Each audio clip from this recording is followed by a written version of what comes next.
Hello friends, welcome to my channel. Today is the day 5 for our Wireshark series. Now in my previous video I've talked about TCP sequence number, how exactly it works and all of this.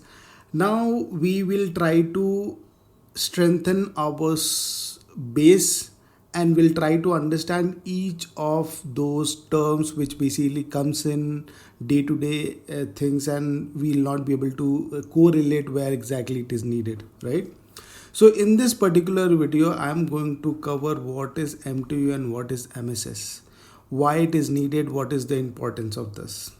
We are going to capture it, pack it, and we'll try to understand where it comes basically, right? So this is very important, guys. I would recommend you to please watch the video till then, and also I'll request you to please subscribe my channel and hit the bell icon so that you never miss any video from me. So without any further delay, let's get started. So friends, let's try to understand what is MTU and what is MSS. With the help of this particular image, we'll try to understand and we are going to clarify this, okay? To make you understand, this payload is basically considered to be layer 5 to layer 7, okay? This is layer 4 and this is layer 3, okay? This is layer 2, okay? Now if I consider the payload which is layer 5 to layer 7, it is considered to be the TCP MSS size, okay? If I include TCP header, which is this one, IP header and payload, if I include all of this, that basically becomes MTU.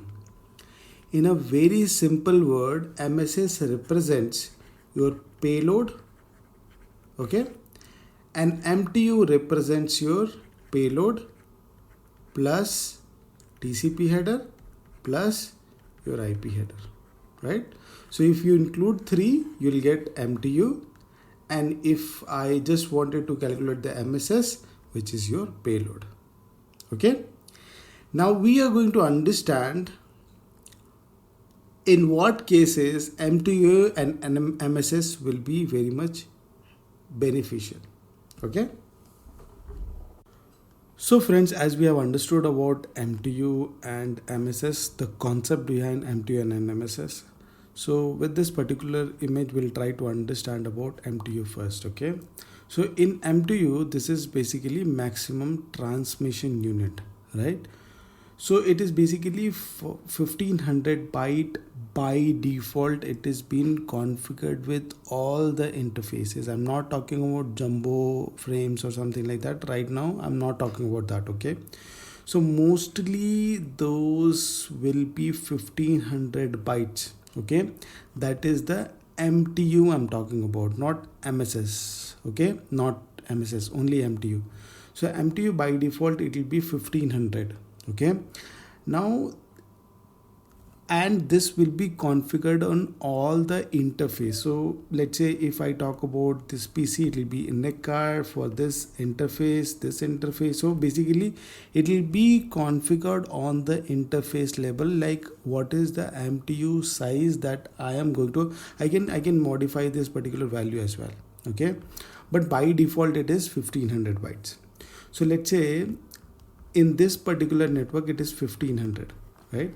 In this particular network it is 1400, and in this particular network also it is 1400. Now once this particular device goes till here, it is configured with 1400. So what it does, it basically fragment the packet, because this PC is sending 1500 bytes, it reaches to this device. Now it's basically whatever the MTU set over here, which is 1400, it says it's a big size. I'll be start chunking this particular into smaller pieces, right? Then once it basically 1400, the next interface is also 1400, which is not a fragmentation is needed. Now then it basically reaches to the destination, and then the packets get reassembled. We'll talk about how that reassemble things will be happening, but yeah, MTU is something which can be set, okay, and this is the maximum unit or the maximum size of the packet that we can send, right? Now MTU includes your layer 3 header, layer 4 header, and your payload. Okay, now payload can be called as MSS as well. So all of this can be included and becomes MTU. Okay, and this is by default 1500. Okay, now let's understand what is MSS. So friends, let's understand MSS now. So MSS is basically the, or I can say payload as well again.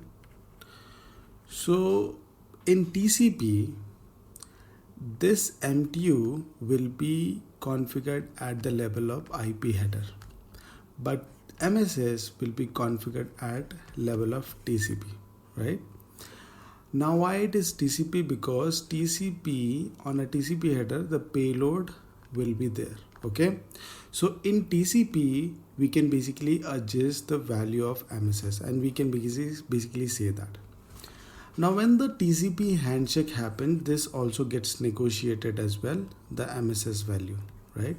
So how much data I can send you and how much data you can receive, like that basically the conversation will be like that. You can see in this particular image. So R1 is sending my MSS is 1000 bytes, and he is acknowledging that my MSS is 200, but as you are having a lower value, I'll take the lower, I'll be start sending with you with the lower value. Okay, so this is basically a way to find out how much data I can send with you. Okay, when I say MTU, right, it is 1500 byte. Now MTU includes your IP header, which is actually 20 bytes, and TCP header, which include again 20 bytes.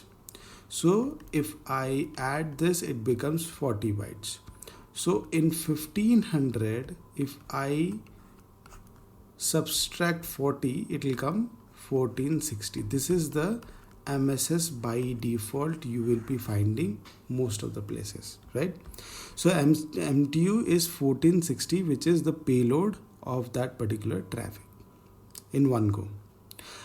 Now how can we increase, how this can be changed, how the things will be, that is basically a different story and different topic which we are going to talk about, or we'll see how that particular works. But right now just understand MSS, when it comes to MSS, this is the maximum MSS value that we can send it. Okay, and during the negotiation I was explaining that if you have something like this, so in that case the lower will always be preferred. Now the second scenario says that my MSS is 2000. Now he says my MSS is 1000. So he will say that I'll be sticking with the lower one, because you can only be received until 1000 bytes. So this is how the MSS has a role wherein it works on layer 4, which is TCP, and MTU works at layer 3, which is basically again IP header. And how this MTU discovery and all of this will be seeing later, not right now, but yeah, this is how the MSS and MTU and MSS basically works in this. Okay, so friends, let's capture the packet and understand how basically works in real world example.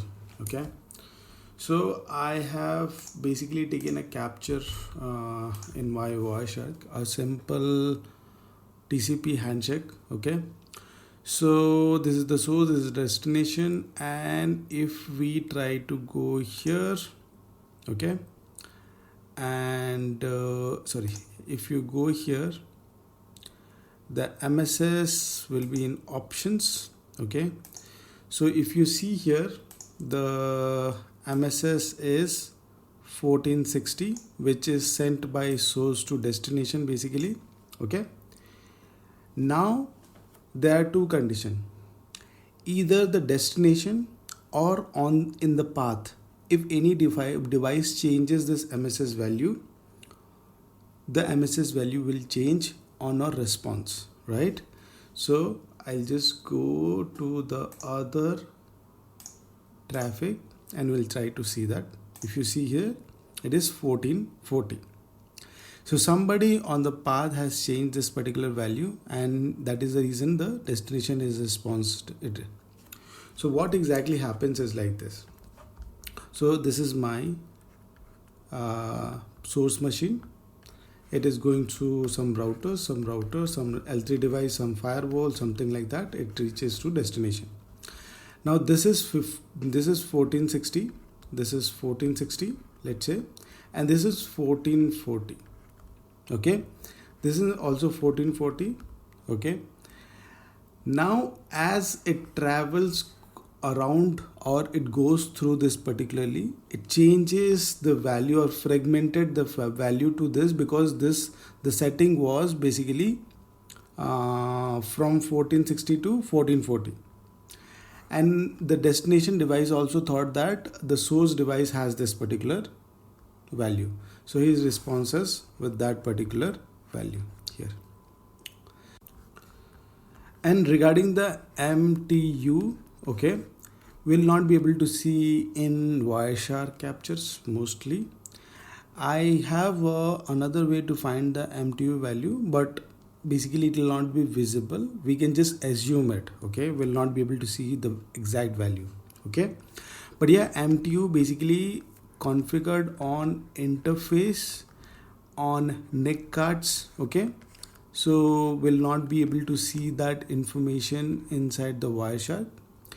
Now whoever knows why we cannot see the MTU sizes in Wireshark, comment and let me know your answer if you know about that particular reason.